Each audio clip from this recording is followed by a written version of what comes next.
queremos ouvir a leitura bíblica que vem da carta de Paulo aos Romanos, capítulo 6, verso 1 e seguintes. Que diremos, então? Continuaremos pecando para que a graça aumente? De maneira nenhuma. Nós, os que morremos para o pecado, como podemos continuar vivendo nele? Ou vocês não sabem que todos nós que fomos batizados em Cristo Jesus, fomos batizados em sua morte?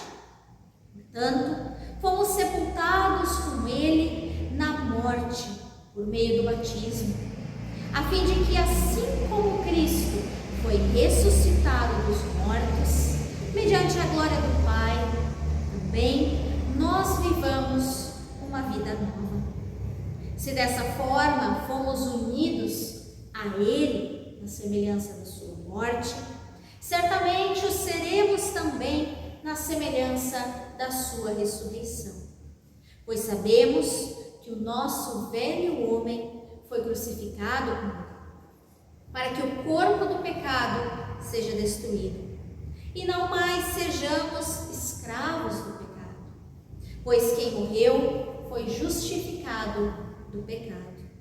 Ora, se morremos com Cristo, cremos que também com Ele viveremos.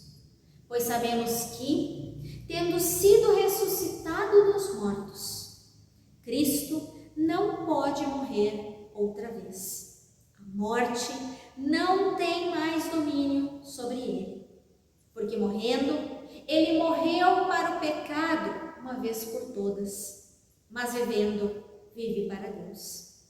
Da mesma forma, considerem-se mortos para o pecado, mas vivos para Deus em Cristo Jesus. Portanto, não permitam que o pecado continue dominando seus corpos mortais, fazendo que vocês obedeçam aos seus desejos. Não ofereçam os membros do corpo de vocês ao pecado, como instrumentos da injustiça. Antes, ofereçam-se a Deus como quem voltou da morte para a vida, e ofereçam os membros do corpo de vocês a Ele como instrumentos de justiça.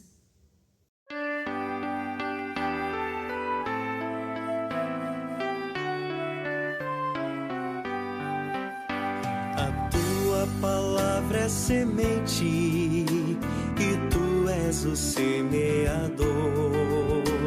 O meu coração é a terra que tu semeaste, Senhor. A tua palavra, Senhor. A tua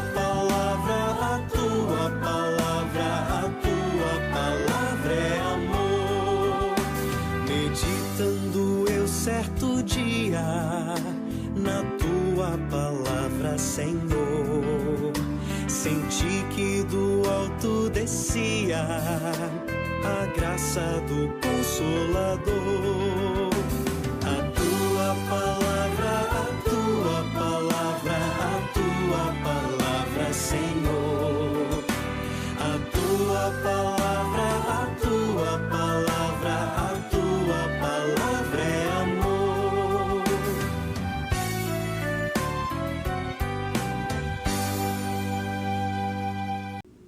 Querida comunidade, falar da carta escrita pelo apóstolo Paulo à comunidade de Roma é falar de uma carta com grande peso teológico e também uma carta que fala da condução para o viver cristão. Os 5 primeiros capítulos desta carta explicam o que Deus realizou em favor de nós no Evangelho. Os capítulos 6 a 8 nos contam o que Ele realizará em nós por meio do Evangelho. Esses capítulos nos ensinam a experimentar o Evangelho, ou seja, nos mostram que o Evangelho é como uma explosão que deve causar mudanças profundas ao entendermos a sua mensagem.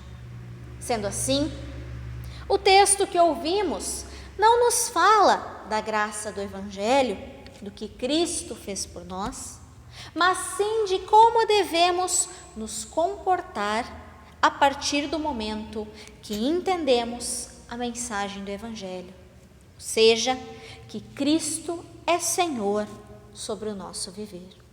O apóstolo Paulo começa este capítulo falando do pecado. A mesma pergunta que Paulo fez àquela comunidade, eu faço a ti. A mensagem do Evangelho te leva a mudar os padrões pecaminosos da tua vida? Se o faz, como isso acontece? E o próprio apóstolo Paulo responde a esta pergunta no versículo seguinte, afirmando que de forma alguma alguém que entendeu o Evangelho vai simplesmente continuar pecando. Mas então, só verdadeiramente entendi o Evangelho e aceitei a Cristo em minha vida quando não mais peco? Não é isso que o apóstolo Paulo nos ensina. Ele nos diz que como somos justificados pelos nossos erros, quando Cristo vence a morte, estamos diretamente ligados a Cristo. Com isso, o pecado não mais deve nos dominar, mas também não estamos completamente livres dele. O cristão continua, sim, a pecar, pois Cristo não voltou e nos levou a uma vida plena e perfeita. O que muda é que o cristão, com o agir do Espírito Santo, passa a perceber os seus pecados e procura não mais cometê-los. Sendo assim, nós continuamos pecadores, mas ao mesmo tempo somos justificados por Cristo, que morreu em nosso lugar. Em outras palavras, o pecado ainda tem poder sobre cada um de nós, mas ele não pode mais nos impor as suas regras. Assim, o pecado ele não pode mais nos dominar, pois nós somos capazes de resistir e nos rebelar contra ele. Há um novo poder em operação na nossa vida, nos governando. É isso que nos diz Colossenses quando assim afirma: ele nos tirou do domínio das trevas e nos transportou para o reino do seu Filho amado. Ou, como Paulo diz em Atos, o Evangelho vem para as pessoas para lhes abrir os olhos, a fim de que se convertam das trevas para a luz e do poder de Satanás para o de Deus. Cristo é aquele que nos liberta dos pecados, das trevas, pois morreu em nosso lugar. Mas a nossa união com Cristo não termina apenas nisso. Como a morte e ressurreição levaram Cristo a uma vida nova, a partir do momento que nós estamos unidos a Ele, também seremos levados a uma vida nova. Sim, se cremos em Cristo, uma mudança irá acontecer no nosso viver.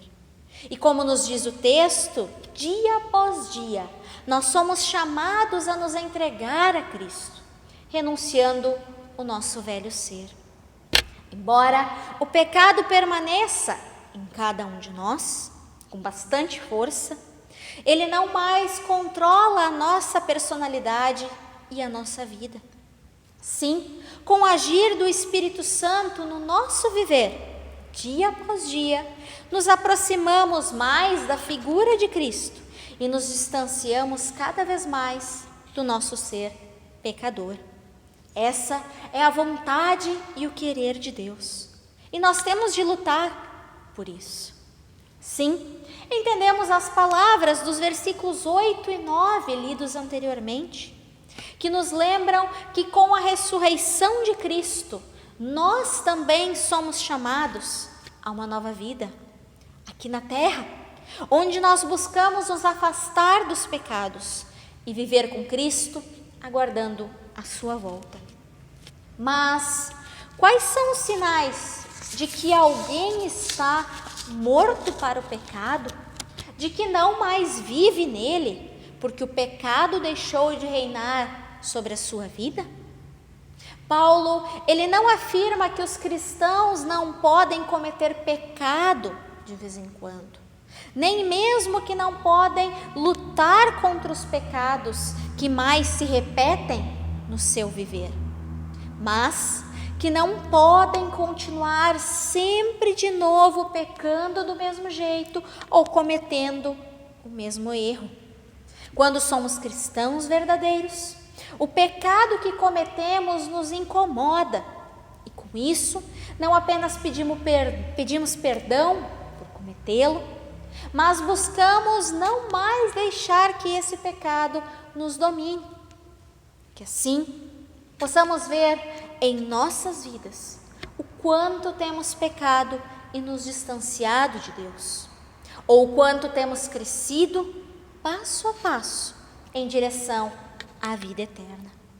Que possamos deixar Cristo ser Senhor de nossas vidas e que o Espírito Santo nos mostre os nossos pecados, para que possamos pedir perdão e buscar não os cometer novamente. Amém.